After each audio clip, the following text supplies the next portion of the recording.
One of the cautionary points that you make is to try to avoid corporate owned farmland. Why?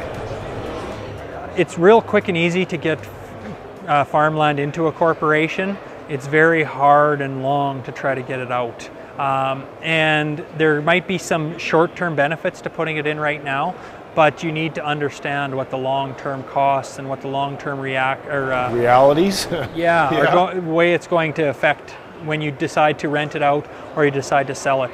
There's all kinds of things that you need to look at or consider at the far end or looking into the future as to how that's going to impact the decision I'm making today. Don't just look at, this maybe makes some sense right now, and maybe it has to happen, but how is that going to impact all of my future decisions going forward?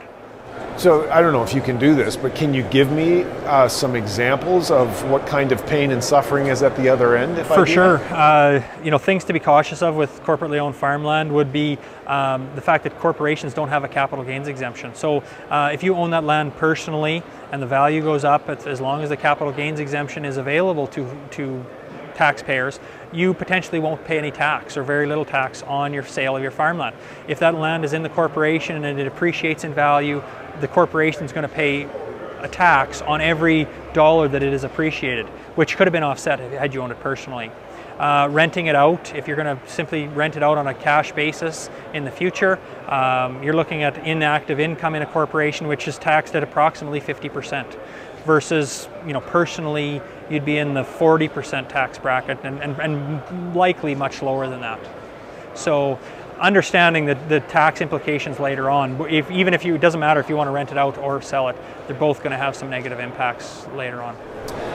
If I'm thinking of transferring my farmland to the next generation, any tips, any things that I should be aware of doing that?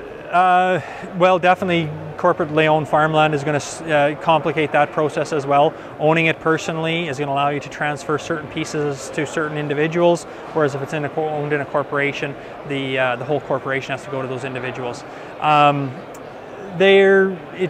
Farmers have a lot of special rules, and this is one of the special rules that that's available to them and not to other industries, is that they can transfer that land, without any tax implications to the next generation. And but they can do it at the adjusted cost base, but that information needs to be passed on as well to the next generation, so to make sure that because that now becomes their adjusted cost base for that generation when they ultimately want to sell it. Make sure that mineral right titles are getting transferred as well. Quite often we look at just the surface rights, but if there are mineral rights attached to that we are transferring that as well, and that they don't get left behind and end up going back to the Crown. Might be some value. You never know when that could be valuable to you in the future. Are there any implications in terms of whose name's on the title or any of that kind of stuff? Yeah, you want to look at who's, if you truly want that land to go to specific individual, by all means, their name should be on the title. But don't simply, put maybe all of your children's names on titles just for instance, probably probate planning or estate type planning. Realize what some of the future costs might be to doing that, and what some of the implications might be, like divorces or bankruptcies, or even borrowing money. If their name's on a title and you want to borrow money against that land, then it means you have to get everybody to sign off on that in order to borrow any money against that land. So it can complicate the future more than it can simplify it. All right, always great. Appreciate the insight. No problem. Lance. Thanks, Kevin. Okay. Take care.